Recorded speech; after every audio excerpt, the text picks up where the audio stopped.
जय मसीह। सुसमाचार यूहन्ना 10 अध्याय। येशू एक असल गोठालो। साँच्चै म तिमीहरूलाई भन्दछु, जो भेडा गोठको ढोकाबाट भित्र पस्दैन तर अर्कोपट्टिबाट चढेर पस्छ, त्यो चाहिँ चोर र डाँकु, तर ढोकाबाट भित्र पस्ने चाहिँ भेडाको गोठालो हो। ढोकेले उसको लागि ढोका खोलिदिन्छ र भेडाहरूले उसको स्वर सुन्छन् र उसले आफ्ना भेडाहरूलाई नाउँ काडी काडी बोलाउँछ अनि तिनीहरूलाई बाहिर लैजान्छ। जब उसले आफ्ना सबै भेडाहरूलाई बाहिर निकाल्दछ, ऊ उनीहरूका अघि अघि हिँड्छ र भेडाहरूले उसलाई पछ्याउँछन्, किनभने तिनीहरूले उसको स्वर चिन्छन्। तर अपरिचित व्यक्तिलाई तिनीहरू पछ्याउँदैनन्, तर त्यसदेखि भाग्नेछन्, किनभने अपरिचित व्यक्तिको स्वर तिनीहरूले चिन्दैनन्। येशूले तिनीहरूलाई यो दृष्टान्त भन्नुभयो, तर उहाँले तिनीहरूलाई भन्नुभएको कुरा तिनीहरूले बुझेनन्। यसकारण येशूले फेरि तिनीहरूलाई भन्नुभयो, साँच्चै म तिमीहरूलाई भन्दछु, भेडाहरूको ढोका मै हुँ। मभन्दा अघि आउने सबै चोर र डाँकुहरू हुन्, तर भेडाहरूले तिनीहरूका कुरा सुनेनन्। ढोका म नै हुँ। यदि कोही मानिस मबाट भित्र पस्यो भने त्यो बचाइनेछ र भित्र बाहिर आउने जाने गर्नेछ र खर्कमा चर्न पाउनेछ। चोर त चोर्न, मार्न र नाश पार्न मात्र आउँछ। म त तिनीहरूलाई जीवन पाउन् र त्यो प्रशस्त मात्रामा पाउन् भन्ने हेतुले आएँ। म असल गोठालो हुँ। असल गोठालोले आफ्ना भेडाहरूका निम्ति आफ्नो प्राण अर्पण गर्छ। भाडाको मान्छे चाहिँ भेडाहरूको आफ्नै गोठालो जस्तो होइन। त्यसले त बुवासालाई आएको देखेर भेडाहरूलाई छोडी त्यो भाग्छ र बुवासाले भेडाहरूलाई गाँजी लैजान्छ र तितर बितर पारिदिन्छ। त्यो भाग्छ किनभने त्यो भाडाको मान्छे हो, त्यसले भेडाको केही वास्ता गर्दैन। म असल गोठालो हुँ।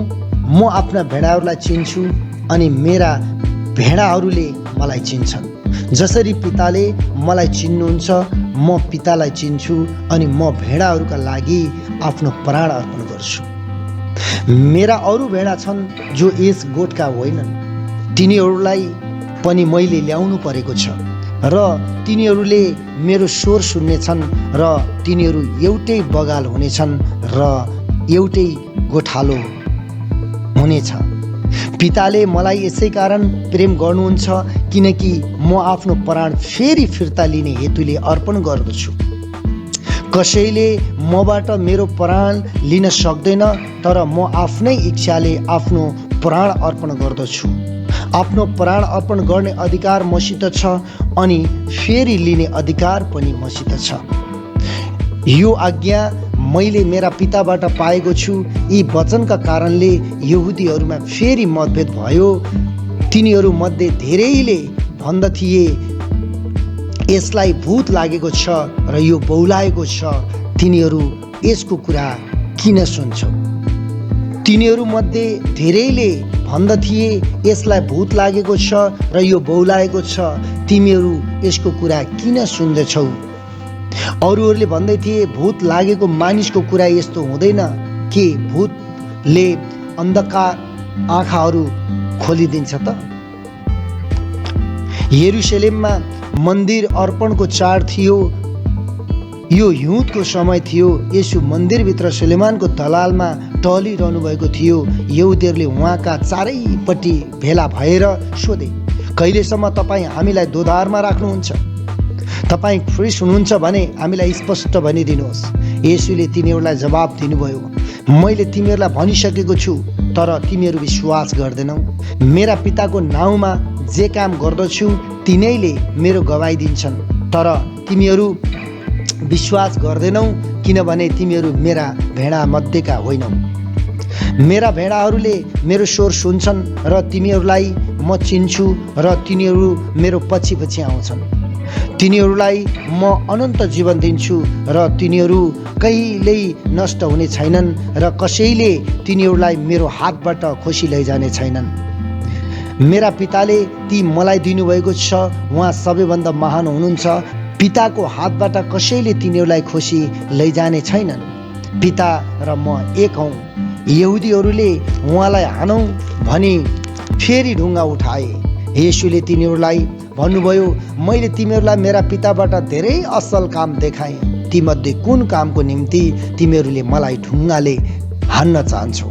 यहुदीहरूलाई जवाब दिए, असल कामको लागि हामी तिमीलाई ढुङ्गाले हान्दैनौँ, तर ईश्वर निन्दा गरेको कारणले, किनकि तिमी मानिस भएर पनि आफैलाई परमेश्वर तुल्याउँछौ। येशूले तिनीहरूलाई जवाब दिनुभयो, के तिमीहरूको व्यवस्थामा यस्तो लेखिएको छैन? मैले भने तिमीहरू देवहरू हो।